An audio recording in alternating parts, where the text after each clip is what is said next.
It is still difficult for me to believe that we are expecting now our sixth child. It's like I just want to pinch myself.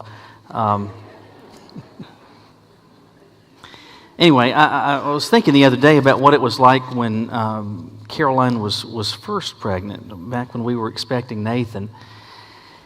And of course, I think typically you only do this with the first child, and I don't know about how hospitals in Greensboro have done this with first-time expectant parents. But the first hospital that we went to, they offer these classes that you could avail yourself of, working in combination with the OBGYN's office to just help inform parents, let them know these are some things to expect. I think there are like 4 classes, I believe, involved in that process. One of which was like a tour of the facilities, and once you come to the hospital, this is kind of the stuff that you'll experience, blah, blah, blah. There was this one all-day Saturday class that would talk about breathing techniques and that type of thing, kind of like a Lamaze class, kind of. Anyway, they were sharing all of this information under this context, or in this context. They wanted to share this in the event that women wanted to experience a natural childbirth. Now, at that point, that highlights a difference between men and women. Men are not at all interested, if we were the ones carrying a baby, not at all interested in natural childbirth. Men are thinking about, and like if it's me, I'm thinking about, is it possible that I could get an epidural in the parking lot before I even go into the hospital?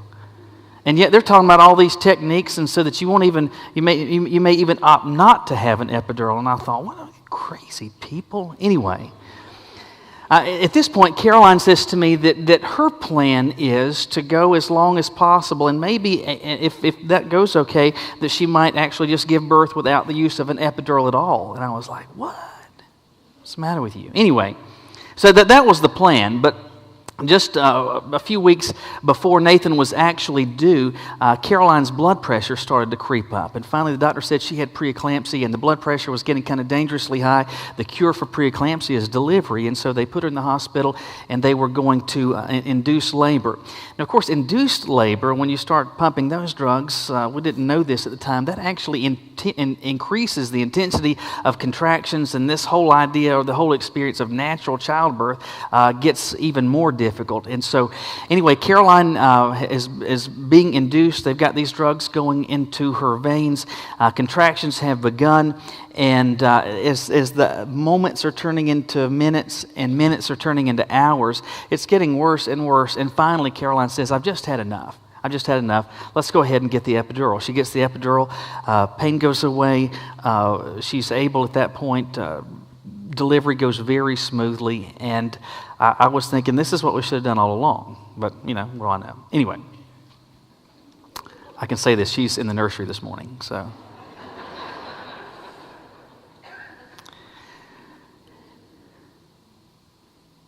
Afterwards, Caroline experienced a little bit, and this was still puzzling to me, a little bit of guilt about not getting, or about having gotten an epidural.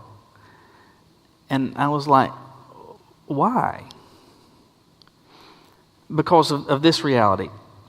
If you have a delivery with the use of an epidural, you leave the hospital with what? A screaming baby. If you deliver without an epidural, a natural childbirth, do you know what you leave with? A screaming baby. In neither scenario is a medal awarded. I don't know if you've ever been, for example, at Women's Hospital as new mothers are being pushed out in wheelchairs. None of them is wearing a medal because they did this without an epidural. And so my thought was this. If you can go through the same experience with the help of something that makes it easier, why not do that? Why not do that?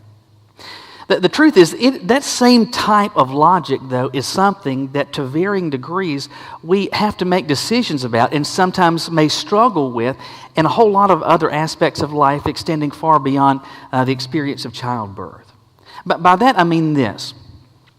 Regularly it is, not simply as people, but specifically even as followers of God, we are dealing with responsibility. Just as a person, as an adult, as a grown-up, you have responsibility. But then as a follower of Christ, there's additional responsibility that you have. There's other things that you're involved in or potentially could be involved in, opportunities that you share some burden of responsibility or oversight or participation in. And as you experience that, one of the things that you regularly have to make a decision about is this. Am I going to do this just on my own, flying solo, or am I going to do this with some help? Am I going to do this just all on my own, shoulder all of this myself, or am I going to do this with some help? Because if I do this with some help, it may actually make things a bit easier.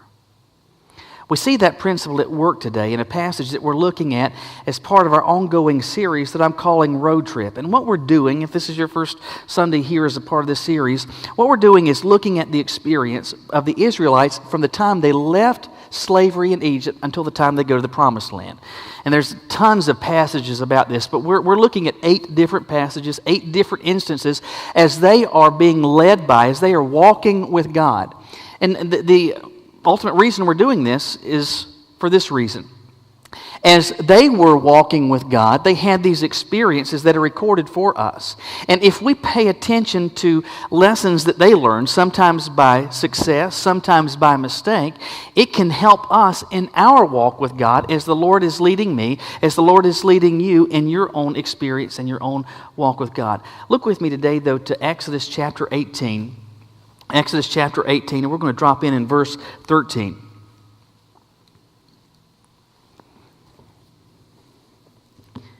Exodus chapter 18, starting with verse 13. We're told that the next day Moses sat down to judge the people, and they stood around Moses from morning until evening. When Moses' father-in-law, that's Jethro, saw everything he was doing for them, he asked, "What is this thing you're doing for the people? Why are you alone sitting as judge while all the people stand around you from morning until evening?" Moses replied to his father-in-law, "Because the people come to me to inquire of God. Whenever they have a dispute, it comes to me, and I make a decision between one man and another. I teach them God's statutes and laws." Now, Jethro responds with this. He says, "What you are doing is not good." Verse 18, "You will certainly wear out both yourself and these people who are with you because the task is too heavy for you. You can't do it alone. Listen to me. I'll give you some advice, and God be with you. You be the one to represent the people before God and bring their cases to Him. Instruct them about the statutes and laws and teach them the way to live and what they must do.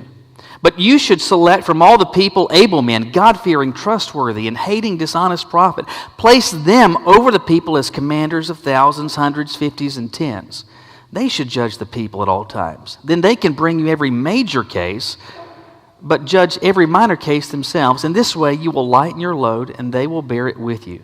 If you do this, and God so directs, you will be able to endure, and also all these people will be able to go home satisfied." All right, so what's going on here?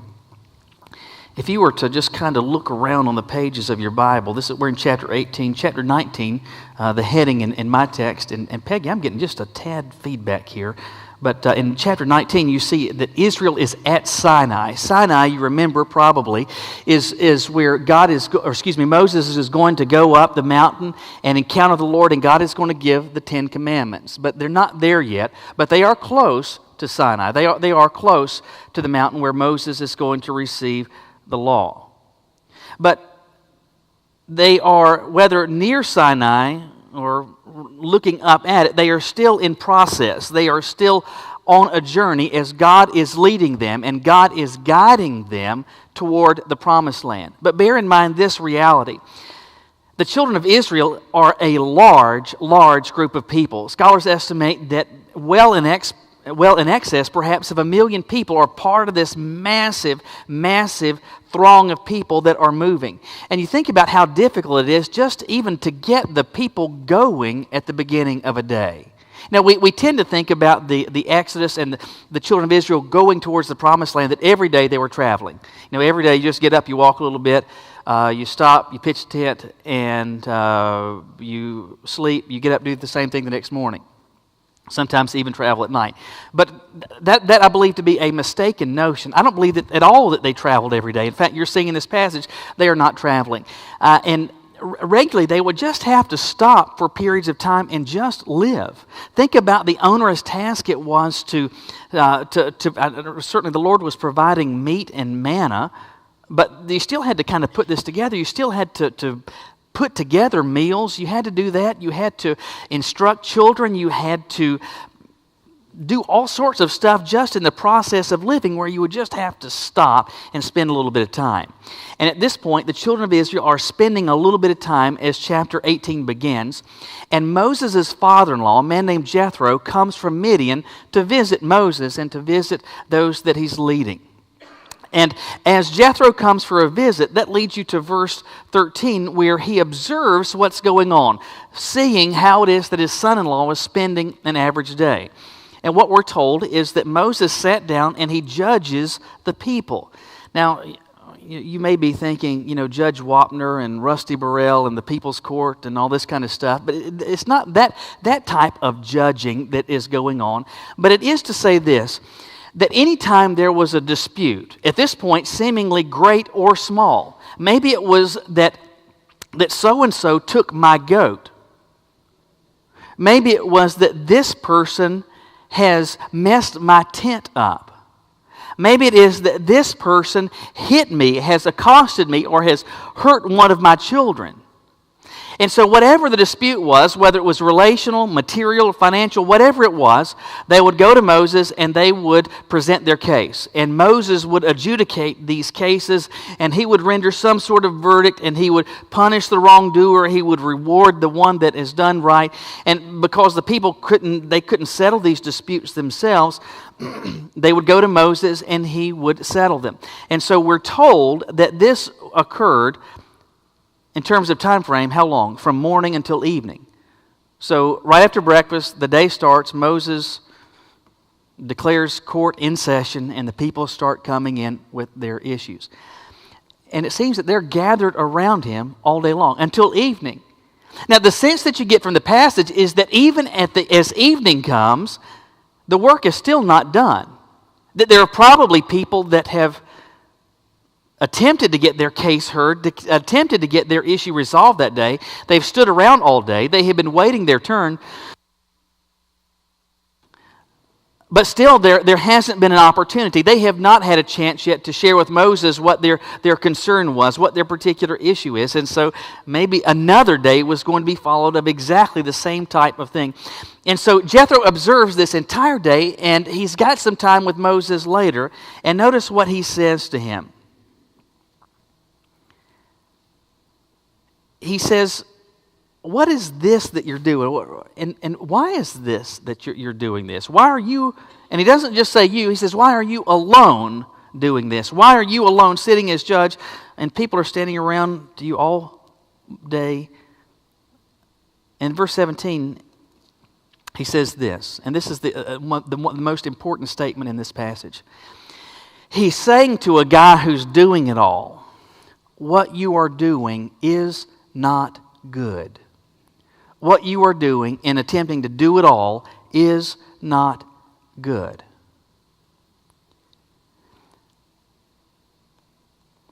Some days, some Sundays, I preach messages that are part of a series that I just feel like this is what God wants me to share, and I have no idea how this affects you, how you're hearing this, that type of thing.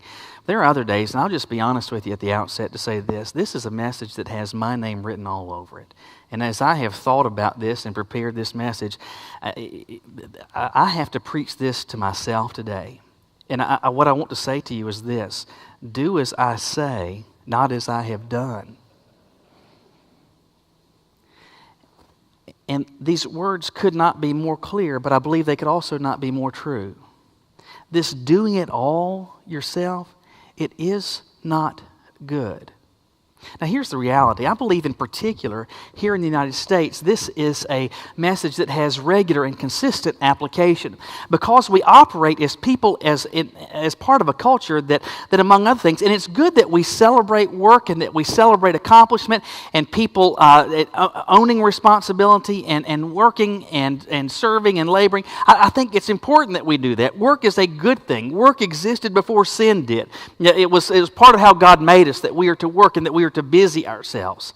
But I believe, honestly, ours is a culture that oftentimes celebrates and applauds work to the nth degree. So that you work all day and half the night so that you don't have any time for your family, so that you make all of this money to buy a house that you almost never see because you're spending so much time doing all of these other things. And that mentality oftentimes can leach its way into the life of the church, into the world of ministry, where we have individuals, or you can have individuals that are doing all sorts of good things, positive things, kingdom-minded things. They're teaching this class, they're going on this trip, they're helping with this group, they're fixing this, they're building that, they're doing all of these things, and we can praise those people and we can applaud them and say, you go boy, you go girl, keep up the good work, and we keep applauding that, encouraging them not simply to work, but to work so that there is no time for anyone or anything else. That other responsibilities get overlooked, that the things sometimes that matter most, including even their families, take a back seat to everything else. What I'm saying to you, what I'm saying to me is exactly what Moses' father-in-law said to him. Doing this is not good. But here's the question. The passage answers this for us. Why is this not good? Why is it not good to just do everything and to fly solo? And why is it a bad thing to just own all the responsibility and have ownership of all the tasks just yourself? Well, based on this passage, you see this at work. There's a couple of reasons. And the first is this. You compound the misery of yourself and others. You compound the misery of yourself and others. Notice what's going on in verse 13. It says that Moses sits down to judge the people. They stand around him from morning until evening. And as I said just a moment ago, the sense you get of it is that even at the end of the day, the work is not done. I mean, he's been busying himself. He's been listening to all these cases. He's been going through this and enduring this the entire day, and it's still not done. Do you have any sense at all that Moses has enjoyed this day? That he gets home, that he's able to have this conversation with Jethro and say, man, that was a good one, wasn't it? What a great day. Man, that was so good. Let's do this again tomorrow. The sense that you get from this is that it is just overwhelming.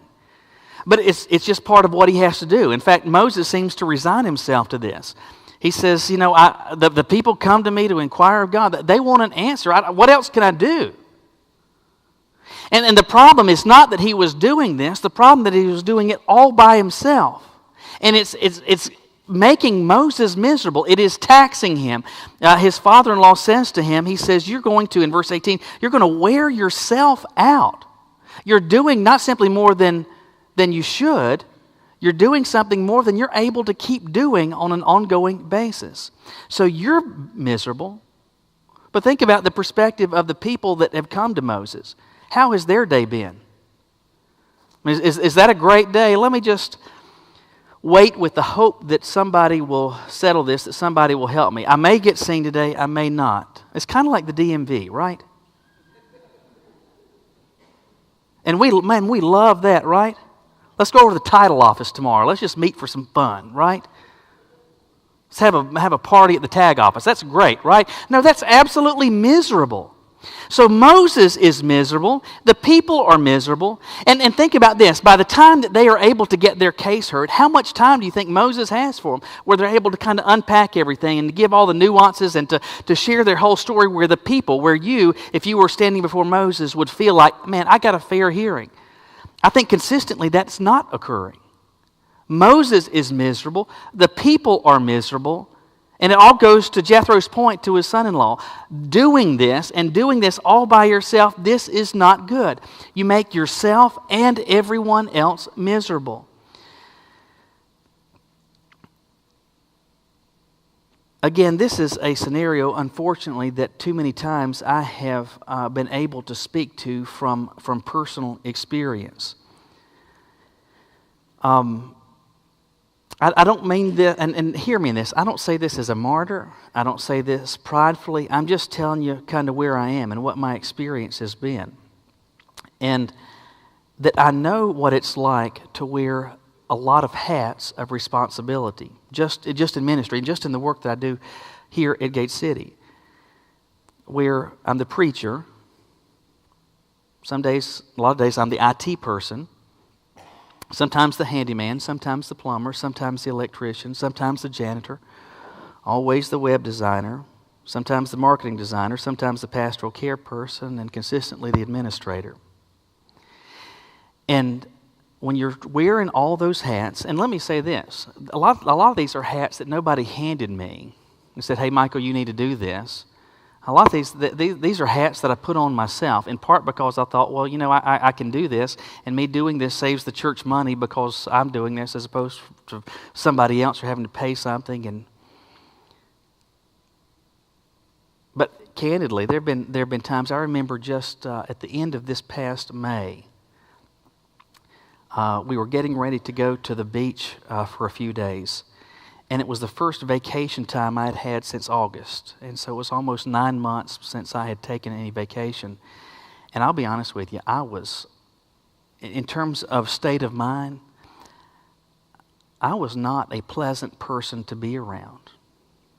Because when you've been wearing a lot of hats, in fact, oftentimes, many that you shouldn't wear, owning responsibility that you shouldn't allow to be just your own, you get pressed, and that unrelenting responsibility and obligation gets tiring. Beyond that, what it does to your nerves is that it makes them about this long, so that you get really short with people, and oftentimes short with the people that matter most to you. I remember even on the morning that we were to leave, getting phone calls about stuff that I needed to tend to, church-related stuff, before we even were able to leave town, and I just told Caroline, I want to scream. I just want to scream. I just need a break. Because I was miserable. But the other thing is this. I was causing other people to have to kind of wait in line because I had positioned myself, I'm the one that can deal with this. I'm the one that can fix this. I'm the one that can deal. So I'm not sending anything to anybody else, and so I'm owning it all myself. And so that means that there are things that get not tended to. There are things that get overlooked. There are unnecessary weights. All I'm saying is, again, don't do as I have done. Don't do as Moses was doing. Pay attention to what Jethro says. Doing this, owning it all on your own, is not good because you compound not only your misery, but the misery of others. But there's another reason that you see in this passage, and that is this. You rob others of opportunity. You rob others of opportunity. Jethro is gracious to his son-in-law. Jethro is gracious to Moses because he does something that a lot of times people don't do. Consistently, how we often operate with people is that we like to point out problems. Oh, that's not right, or that's out of bounds, or that's inappropriate, that's whatever. Jethro says to him, hey, this is not good. What you're doing, this is bad. It's bad for you, it's bad for the people, it's bad for everybody. So he identifies the problem, but what else does he do? He provides a solution. And the solution is pretty simple. He says to Moses, what you need to do is that you've got this massive group of people, and you need to divide up these roles of responsibility. You can have individuals that are responsible for, a group of 10 people. And then you take some of those, take 5 of those groups and put somebody that's over 50. Put a couple of those together, somebody that's over 100. Put somebody else that's over thousands, and so that there's some sharing of responsibility, that others are able to own this process as well. Others are able to contribute. Others are able to lighten the load. But the fact that Moses was not doing this, it was a bad thing. Because there were people that were standing around Moses that day, some as observers, some as participants, who very easily could have been those that could have been used by God instead of Moses. There were people who could have learned responsibility. There are people who could have learned conflict resolution. There are people who could have learned how to manage authority and how to operate as a leader, but they're not getting those opportunities to learn, to develop, and to hone those skills. Why? Because Moses is keeping it all to himself. Moses is owning all of this responsibility himself. And when Jethro shares this with him, the aim was to lead him to share the responsibility, to spread the load. And what would that do? It would give Moses a break, but beyond that, it would give the people the experience of more efficient justice. And far beyond that, it would give individuals an opportunity to develop and hone leadership and service that otherwise they would never, ever have had. Those of you who would identify with Moses at this point, who are people that have a plate and you keep putting more and more and more stuff on it, on the positive side, let me say this to you. You are a person who understands and appreciates responsibility, and that's a good thing. Beyond that, you are the type of person who sees a need, who sees an area of weakness and wants to be part of the solution, that you don't just kind of walk by and are casually indifferent to that. So you understand responsibility, you have a sense of and an awareness of, and you pay attention to need and want to be part of the solution. That's a good thing. The challenge is, and the bad thing is when we operate like Moses, and it seems as though we operate as those who have a monopoly on responsibility and a monopoly on responding to need. When we see an opportunity, a need, we want to take care of it ourselves. We can do it. Sometimes we may even think only we can do it. We won't trouble anybody else. It'd just be easier to add to our plate. And again, hear the words of Jethro. What you are doing is not good. Why? Because you're robbing others of opportunity. There's others who they may not be able to do it or may not know how to do it right now, but they could learn. There are others who are not engaged that could be. And it may very well be that God wants to use you and your attentiveness to detail and your ability to see needs as one who is able to identify, but then share with others and point others toward the need so that God might be able to use them and work through them as well. When that happens, not only does your load get lighter, but the number and the scope and the breadth of service gets expanded exponentially. It is important that we understand, again, what Jethro says. This is not good. Owning all of it yourself, it's not a good thing. You compound your misery and that of others. You rob others of opportunity. That's a lousy thing. That's not to be celebrated. So you say, okay, you've identified a problem, but are you going to be like a Jethro and actually give some solution? Let me just briefly give you some action steps that, again, I'm preaching these to myself first. All right? First of all, focus on the things only you can do. Focus and give ultimate focus to the things only you can do. You see this at work in the passage where you have individuals who are settling disputes of smaller and then increasingly larger groups. So he tells Moses, first of all, he says, I want you to focus on, verse 20, instructing them and teaching them about statutes and laws. Let that be your priority. That's what should matter most. And then you share this judging responsibility with others. And if there become major cases, issues that they're not able to resolve, disputes that they're not able to amicably bring about a just verdict, well, then let those things, those comparatively few things, come to you. But you let them deal with the rest of it. His encouragement was to Moses, I want you to focus on the things that only you can do. Focus on the things that ultimately only you should be focused on. Again, I give myself as an example in this. Not pridefully so, but just reality.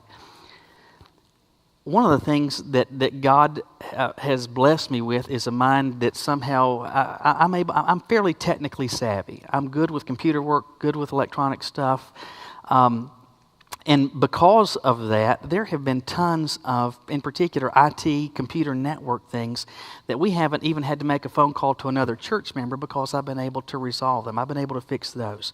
Maybe it was a networking issue, maybe it was website design, maybe it was cloud-based email exchange-based servers, all kinds of junk that I have dealt with. And on the good side, God's blessed me with the ability to be able to think through and to navigate some of these things. The problem, though, is that in addition to doing that, there are other responsibilities that I have as well. And my problem has been that there have been repeated instances where, for example, just on the IT or technology side, there was a problem that required my attention because I was owning it all just myself. And sometimes it may take a significant amount of time, maybe even multiplied hours over multiplied days to be able to resolve. And there have been repeated instances where I found myself at the end of the week thinking this, oh my goodness, I've got to have something to say on Sunday and I have no idea what it is. And then it felt like the Holy Spirit of God was just kind of kicking me in the rear end to say this, Michael, you dummy, I called you to be a preacher. I didn't call you as an IT guy. I called you to share this.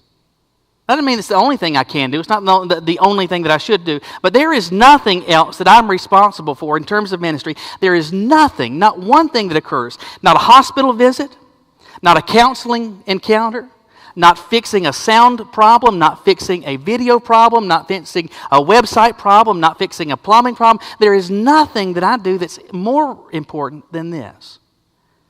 And my problem has been I've allowed my time too many times to get eaten up by that junk. So the lesson for me is the same lesson that it is for you. You focus on the stuff that only you can do. Focus on the stuff that God has called you and equipped you and specifically tasked you with. The stuff that other people can do, the things that you can share, then you enlist and you bring alongside you others who can.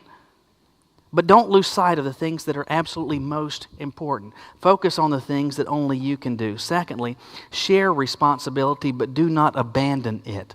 Share responsibility, but do not abandon it. What I'm calling for is a demonstration of moderation, because very easily we can say, you know what, I've got too many things on my plate, and so I need to pass those off or at least share those. And very easily you can fall into another extreme, which is to say that you're responsible for nothing. And that you're not a responsibility sharer, you are a buck passer. And that you let everybody else do everything. That you task everybody else with everything while you don't. That you kind of disengage from the process. Here's the question. Do you have at all the sense that Moses, once he does exactly what his father-in-law describes, do you have a sense at all that Moses just goes and sits back in the easy chair and saying, boy, it's nice to be retired now? No. Now, what Moses is doing is, first of all, he's getting back to the most important things, where he's teaching the people and he's explaining the laws and the standards and the expectations of God. But even then, he is still involved in the whole settling of disputes. It seems that he has oversight for those that he has called and tasked and enlisted to serve alongside him. And so he's still involved. It's just that he doesn't own it all exclusively himself. There's a big difference between sharing responsibility and abandoning it. The task, the call for us is to exercise that moderation and to indeed share it without abandoning it. The third thought is this: be important, not indispensable. Be important, not indispensable. What I mean by that is this. As you and I walk with God, and as the Lord works through us in a variety of different ways, and because He's gifted us, He's equipped us, He provides opportunities for us in a whole host of different ways. We do different stuff because God's called us and provides opportunities to do different stuff. As God works through you, let me encourage you with this thought. It's going to feel good to be used by God. It's going to be encouraging that you are doing something and being connected with things that matter. that things that have lasting value, not just simply for time, but for eternity. It's going to be encouraging when you get feedback from others that God has used you to make a difference in their life. It's going to really feel good when you are able to see tangible fruit of the ways in which God has worked through you, benefiting the lives of others. I'm telling you, that will feel good. That's a positive thing. As that happens, others will be at various times communicating the ways in which God has used you. And in doing so, communicating to you, you're important to them. You're special. God has used you in meaningful ways. The problem, though, is this. We can allow that to grow to the point where we either think of ourselves or others begin to think of us, I can't do it without them.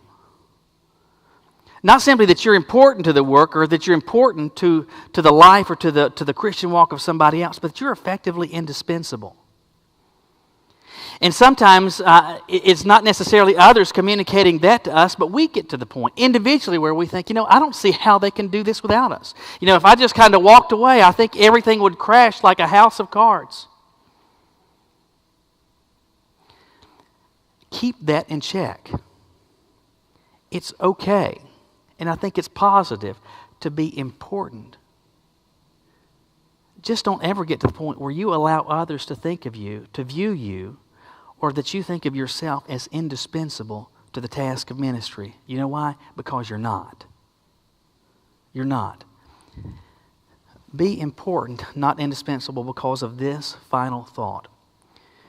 You will not be around forever, so act accordingly. You will not be around forever, so act accordingly. One of the benefits of what Moses does in dividing up leadership responsibility is that you have legions of people who over time are getting trained and leading others. You give a massive group of people that come to know through personal experience what it's like to have responsibility, to have oversight, to encourage accountability of others, and to be subject to the authority of others. Man, this is becoming a positive thing that is affecting legions and legions and legions of people. This was entirely a positive and good thing. Why? Because Moses was not going to be around forever. Now, it may be that you're familiar with how the story unfolds as they get to the promised land. Moses is not going to be able to lead the children of Israel in, right? Hopefully you remember that. If not, surprise, Moses can't do it. Anyway. But it's because of an act of disobedience. Okay, so that was because of an act of judgment. We'll get to that in the weeks to come. But suppose that didn't happen. Suppose Moses was able to live a little bit longer. Suppose Moses was able to lead the children of Israel into the promised land. Instead of Joshua leading them around the walls of Jericho, maybe that was Moses with his cane and his walker, leading them around the walls of Jericho and taking his teeth out to blow his shofar and